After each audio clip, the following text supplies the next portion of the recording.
Benvinguts a aquest programa d'informació meteorològica, mediambiental, fenòmens meteorològics que no paren. És un mes de març realment farcit de fenòmens meteorològics i a alguns llocs la quantitat d'aigua que ha caigut, sobretot cap a València, Castelló. Què tal, Laura?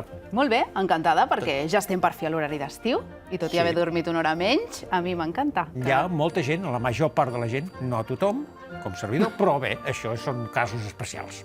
Avui hem dormit una hora menys perquè la nit arriba més tard, però tenim una hora més de llum, però Déu-n'hi-do els dies ennuvolats que portem. Sí, ja podem tenir més hores diürnes, el que vulgueu, però de sol ben poquet. Mirin aquest gràfic que correspon a les hores de sol que hem tingut de l'1 al 17 de març, després ha continuat, a diverses ciutats d'Europa, on més han tingut, d'algunes, del recull, Roma amb més de 140 hores. Després Amsterdam, Berlín, Budapest, Dublín, Lisboa, París, Madrid, Londres, Barcelona. Estem per darrere de Londres i Dublín. És el món al revés, eh? Sí. I probablement ara, que estem a punt d'acabar el mes de març, aquest mes de març sigui el de menys hores de sol de les últimes dècades. Tenim un mes de març molt ennuvolat, però de fet som bastant afortunats climàticament, sobretot si ens comparem amb regions molt remotes. Anem a viatjar a 3 llocs del món que estan, amb perdó, al cul del món. És a dir, a la quinta punyeta, també es diu, no? Estem sent políticament incorrectes, eh? Són molt incorrectes, però és que ja veuran quins llocs. Ens anem primer de tot a Tristan da Cunha. Aquesta localitat, mirin, aquí tenim el planeta i ara anem a veure on cau. A Àfrica i ens anem al mig de l'oceà Atlàntic tirant cap al sud a mà esquerra, més o menys. Mira, aquesta illeta d'aquí. Aquesta illa és la illa que està més aïllada de qualsevol zona habitada. De fet, el lloc més proper es troba a 2.173 quilòmetres. Com per anar a demanar sal, el veí? Déu-n'hi-do. El pas es coneixen tots, esclar. 262 habitants, anem a veure algunes imatges, aquí les tenim, d'aquesta illa absolutament incomunicada. Recorda Islàndia, no? Així a... Bé, perquè no hi ha vegetació, però el clima no és similar, no. Plou bastant, plou molts dies, però no grans quantitats, passen grans pertorbacions, i aquesta és la vida que tenen en aquest lloc tan aïllat. Sembla bastant bucòlic, per això.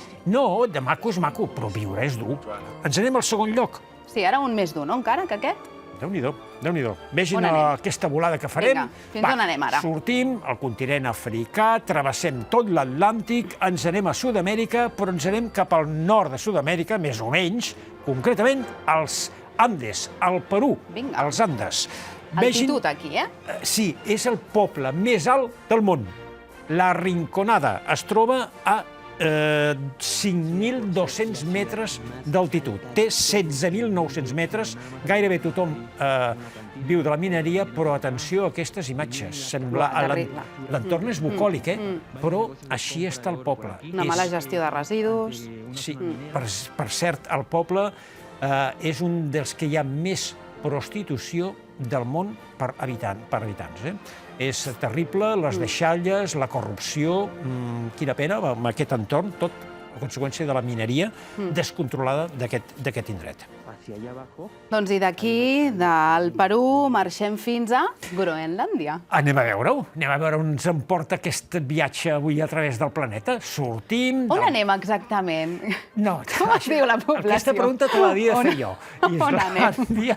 Groenlàndia, i aquí ens anem. I la pregunta que t'haig de fer és, com es diu aquest poble? Anem fins a Itokortomit, que vol dir habitants de la Casa Gran.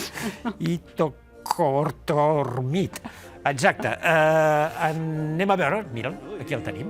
Déu-n'hi-do, el fred, intensitat aquí. Sí, a més està al nord-est de Groenlàndia, és a dir, realment molt allunyat d'altres zones habitades, de l'extrem sud.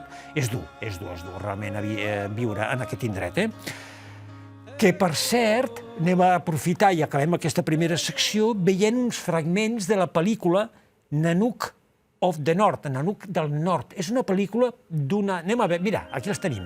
Aquesta pel·lícula dura 1 hora i 18 minuts i es va enregistrar el 1922. És muda. Sí. Està escrita, produïda i dirigida per Robert Flaherty, amb inuits, tots són inuits. està rodada a l'Àrtic de Canadà, no està, per tant, a Groenlàndia. Està considerat el primer documental en cinema i, de fet, entre el 1914 i 1916 van registrar la vida d'una família, ell vivint allà.